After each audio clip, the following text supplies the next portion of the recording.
అదే RTV app వార్తల్ని క్షణాల్లో చదివే అవకాశం ఉంటుంది. ఒక న్యూస్ పేపర్, ఒక టెలివిజన్ ఛానల్ మీ చేతుల్లో ఎప్పుడూ ఉంటాయి.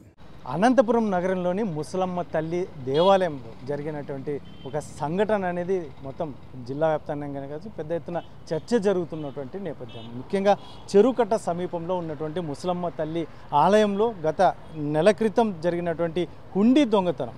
ఆ దొంగతనం తీసుకువెళ్ళిన తరువాత చాలా రోజులకి దాదాపు నెల తర్వాత అదే దొంగ తిరిగి ఆ ఆలయంలో ఆ హుండీ డబ్బును మొత్తం అంతా వెనక్కి ఇక్కడ ఆలయంలో వేసిపోయినటువంటి నేపథ్యం. ఇది పెద్ద ఎత్తున సంచలనం ఏముంది అని అనుకోవచ్చు, కానీ అయితే దాంట్లో మరి ఒక లెటర్ కూడా రాసి వెళ్ళినటువంటి నేపథ్యం. ముఖ్యంగా ఏదైతే ఉందో, నేను గతంలో ఈ ఆలయంలో అమ్మవారి ఈ హుండీకి సంబంధించి దొంగతనం జరిగి ఉంది కాబట్టి ఆ దొంగతనం చేసిన తర్వాత నా కుమారుడికి ఆరోగ్యం క్షీణించింది అని చెప్పినటువంటి లెటర్ రాసినటువంటి నేపథ్యం. ఇది అనేది చాలా గొప్పగా ఎందుకంటే ఒక అమ్మవారి ఆలయంలో ఇంత పెద్ద ఎత్తున జరగడం అనేది మరి ఆయనకు ఏ రకంగా ఏమి భావించాడో ఏమి అనిపించిందో తెలియదు, కానీ ఆ అమ్మవారు ఏమి అనిపించారో తెలియదు, కానీ మొత్తానికైతే అతను తిరిగి ఏదైతే ఉందో హుండీ ఆ డబ్బును కూడా కొంచెం నా కొడుకు ఆరోగ్యం కోసం కొద్దిగా వాడాను, మిగతా డబ్బు అంతా కూడా నేను ఇక్కడ మరీ ఆలయంకే చేరుస్తున్నాను అన్నట్టుగా ఆయన లెటర్ రాసి అక్కడ పెట్టిపోవడం అనేది అనంతపురం జిల్లా వ్యాప్తంగా పెద్ద ఎత్తున చర్చ జరుగుతున్నటువంటి నేపథ్యంలో మనం ఇక్కడ ముసలమ్మ తల్లి ఆలయంలో కూడా ఇక్కడ ఉన్నాం. ఇక్కడ ఏదైతే ఉందో ఈ ఆలయ నిర్వాహకులు ఉన్నారు, ఏం చెప్తారో వారి మాటల్లో వినే ప్రయత్నం చేద్దాం. అమ్మ, ఆలయంలో ఏం జరిగింది, ఎప్పుడు దొంగతనం జరిగింది? ఇది 1 month ముందే జరిగిందని. జరిగినప్పుడు వాళ్ళు 2 ఉండీలు తీసుకొని పోయి బయటికి తీసుకొని పోయి అది పగలగొట్టి డబ్బంతా ఎత్తుకుపోయినారు నలుగురు.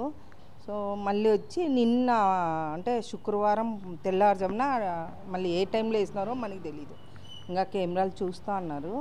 అది అమౌంట్ వస్తే అక్కడ వేసేసిపోయినారు, ఆంగణంలో వేసిపోయారు, ఆలయంలోనే వేసిపోయినారు బయట సైడ్. లెటర్ ఏం రాశాడు ఆయన ఇక్కడ డబ్బులు తీసుకున్న తర్వాత వాళ్ళ కొడుకు సీరియస్ అయిపోయిందంట. అది భయపడి ఆయన అమ్మవారి వల్ల ఇట్లా అయిందని చెప్పి ఆయన వచ్చి ఇచ్చేసి ఇక్కడ వేసిపోయినాడు.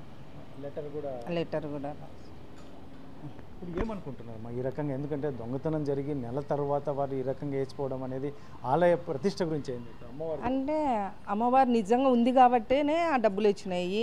ఎన్ని చోట్ల దొంగతనాలైనా ఎవ్వరు ఇవ్వట్లేదు. ఎవరు ఇచ్చినారండి? ఎక్కడ ఉరివే లేదు. చరిత్రలోనే ఇదే ఫస్ట్. ఆమె సాక్షాత్తు ఉంది కాబట్టి ఆమె డబ్బులు ఆమె ఇప్పించుకున్నాను. దీన్ని ఎలా చూస్తారు మీరు? ఎందుకంటే ఆలయ ప్రధానకర్తగా, ఎందుకంటే చాలా చోట్ల దొంగతనాలు జరిగినప్పుడు ఇలాంటి పోలీసులు కొట్టినప్పుడు కూడా నిజాలు చెప్పినటువంటి పరిస్థితి. మరి ఈరోజు ఏకంగా నెల తర్వాత తిరిగి ఆ డబ్బును ఆలయంలో వేసిపోవడం చాలా హ్యాపీ అండి. మాకైతే చాలా హ్యాపీ. ఇక్కడ ఉండే వాళ్ళు కూడా చాలా హ్యాపీగా ఉన్నారు. అంటే అమ్మవారు తన డబ్బులు తను తెప్పించుకుని అంటే ముందు నుంచి ఉన్నింది మాకు. ఖచ్చితంగా 100% డబ్బులు వస్తాయి. ఆమెవి ఏదో రూపంలో వేసిపోతారో లేకపోతే ఏదో విధంగా మాత్రం డబ్బులు వస్తాయని మాకు నమ్మకం ఉన్నింది. ఎట్లా అంటావా, ఇక్కడ చీర కానీ అమ్మవారు ఏదైనా ఒక వస్తువు తీసుకుపోయినా కూడా భరించలేరు. వాళ్ళు తెచ్చి ఇస్తారు, మళ్ళీ ఒకటి కండిపోతే 2 ఇస్తారు. అట్లా జరుగుతుంది ఇక్కడ. ఆయన వాళ్ళు అంత డబ్బు తీసుకున్న అప్పుడు ఏం చేసిందో నాకు తెలియదు, కానీ మరి ఆమె తెచ్చి మళ్ళీ వాళ్ళకి ఇబ్బంది పెట్టి మళ్ళీ తెచ్చి వేసి ఇక్కడ చాలా హ్యాపీ అనిపించింది నాకు. ఆలయ విశిష్టత గురించి ఏం చెప్తారు? ఎందుకంటే ఎన్ని సంవత్సరాల ఆలయం ఇది? కొన్ని ఏండ్ల కిందటి నుంచి ఉంది. మాది 7వ తరము. మేము ముసలమ్మ కుటుంబీకులే. మాది 7వ తరము. మేము ఇక్కడ పూజలు మేమే అన్నీ చూస్తామని. మేము గొప్పలు చెప్పుకోకూడదు, కానీ బయట వాళ్ళు చెప్పాలా ఆమె గురించి. అంతే. మరి ఏం చెప్తారమ్మా ఇప్పుడు? ఎందుకంటే ఇక్కడ చాలా చోట్ల ఆలయాల్లో దొంగతనం చేసే వాళ్ళకి మీరు కూడా ఏం చెప్తారు? ఎందుకంటే ఆలయాల్లో దేవుడిదో అమ్మవారిదో డబ్బు అయి ఉంటుంది, అది దొంగతనం చేయడం తప్పు అంటారు, ఏం చెప్తారు? అది తప్పే కదండి. దొంగతనం వాడు కష్టపడి పని చేసుకోవాలా. ఇట్లా చేసి కండూని పోయి వాడు బాగుపడేది ఏంది? వాళ్ళకు కూడా ఎక్కడ దొంగతనం చేసినా, ఏ ఆలయంలో దొంగతనం వాళ్ళకి ఖచ్చితంగా ఏదో రూపంలో అనుభవిస్తారు. అది నిజం. ఏదో మాది తొందరగా రికవర్ అయింది, వాళ్ళది కూడా రికవర్ అవుతుంది. నేను కూడా అదే అనుకున్నా, కానీ పాపం ఆయన కొడుక్కి సీరియస్ అని చెప్పినాడు. అదొకటి అమ్మవారు చూసుకుంటే చాలు, హ్యాపీ మాకు ఇక్కడ. అంటే మీరు ఇప్పుడు దొంగతనం చేసిన వ్యక్తి కొడుకు కూడా బాగుండాలని బాగుండాలి కదండి. వాళ్ళు బాగుంటేనే కదా. ఆయన ఏ విధంగా ఎత్తబడినాడో మాకైతే తెలియదు. ఆయన లెటర్ రాస్తున్నాడు కదా, తప్పు ఒప్పుకున్నాడు. తప్పు ఒప్పుకోకుంటే మనం కూడా ఏదో ఒకటి చేసి ఉండేవాళ్ళం కదా. ఆయన పోలీసు వాళ్ళు ఒకవేళ పట్టుకొని కొట్టి అవన్నీ ఒప్పించుకున్నా ఆయన డైరెక్ట్ వచ్చి వేసిపోయినాడు కదా, అది అందుకు వాళ్ళ కొడుకు బాగుండాలా అని కోరుకుంటున్నాను నేను. ఇంకోసారి చెయ్యడు, ఎందుకంటే ఆయన రాసి పెట్టిపోయినాడు చెయ్యను ఇంకొకసారి ముట్టడు కాబట్టి ఆయన అంత ధైర్యంగా వచ్చి వేసిపోయినాడు. ఎంత ఉందన్న? అది 1,80,000 చిల్లర ఉంది అంతే. కౌంట్ చేస్తాను. చూడవచ్చు అమ్మవారి ఆలయం అనేది చాలా విశిష్టతతో కూడుకున్నటువంటి నేపథ్యం.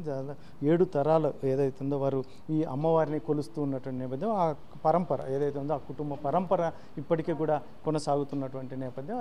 ఇటువంటి పరిస్థితుల్లోనే దాదాపు నెల క్రితం ఈ అమ్మవారి ఆలయంలో 2 హుండీలను ఏదైతే ఉందో దొంగతనం చేసినటువంటి నేపథ్యంలో ఏకంగా ఆయనకు ఏమనిపించిందో, కొడుకు ఆరోగ్యం బాగాలేక క్షీణించడం, ఇవన్నీ ఆయనకు మరి అమ్మవారు ఏమనిపించారో తెలియదు కానీ తిరిగి మరీ ఆ డబ్బును ఆలయంలో ఇక్కడ వేసిపోవడం అనేది చాలా మిరాకిల్ అని చెప్పేసి ఇక్కడ ఆలయ నిర్వాహకులు చెప్తున్నటువంటి నేపథ్యంలో మొత్తం మీద అయితే మొత్తం ఆ లెటర్ కూడా చాలా సంచలనం రేపుతోంది. ముఖ్యంగా ఎవరైనా కూడా ఇటువంటి కార్యక్రమాలు చేపట్టకూడదు అని, ఎందుకంటే ఆలయం అనేది చాలా విశిష్టతతో కూడుకున్నది, చాలా గొప్పగా చూడాలి. ఇటువంటి పరిస్థితుల్లో ఆలయానికి మనం అలా చూస్తే అమ్మవారు కావచ్చు, దేవుడు కావచ్చు, ఎక్కడైనా కూడా చాలా విశిష్టత కలిగి ఉంటుంది కాబట్టి ఆ డబ్బు దొంగలించడం అనేది చాలా తప్పు. కాబట్టి ఇటువంటి ఎవరు చేయకూడదు. అయితే ఈ ముసలమ్మ అమ్మవారు అయితే మొత్తం కొన్ని సంవత్సరాలుగా ఇక్కడ ఆలయం ఉంది. అమ్మవారు విశిష్టత మరొకటి, ఇక్కడ ఒక వస్తువు తీసుకెళ్తే 2 వస్తువులు కూడా తిరిగి తెచ్చిస్తారు, భరించలేరు అని కూడా చెప్తున్నటువంటి నేపథ్యంలో మరి మొత్తం మీద అయితే మొత్తం పోలీసులు మరి మరొక విషయం, ఇంకా ఆ దొంగతనం చేసిన కొడుకు ఆరోగ్యం కూడా బాగుండాలని వారు కోరుకోవడం వారి గొప్పతనం. ఇటువంటి పరిస్థితుల్లో మరి మిగతా కేసు విషయము మిగతా అన్ని కదా పోలీసులు ఏమి తేలుస్తారో వేచి చూడాల్సిన అంశం. కెమెరా పర్సన్ సుధాకర్తో చలకే నాయుడు, RTV, అనంతపురం జిల్లా. మరిన్ని వీడియోస్ కోసం ఛానల్ ని సబ్స్క్రైబ్ చేయండి. లేటెస్ట్ అప్డేట్స్ కోసం వాట్సాప్ ఛానల్ ని ఫాలో అవ్వండి. ఆ లింక్ డిస్క్రిప్షన్ లో ఉంది.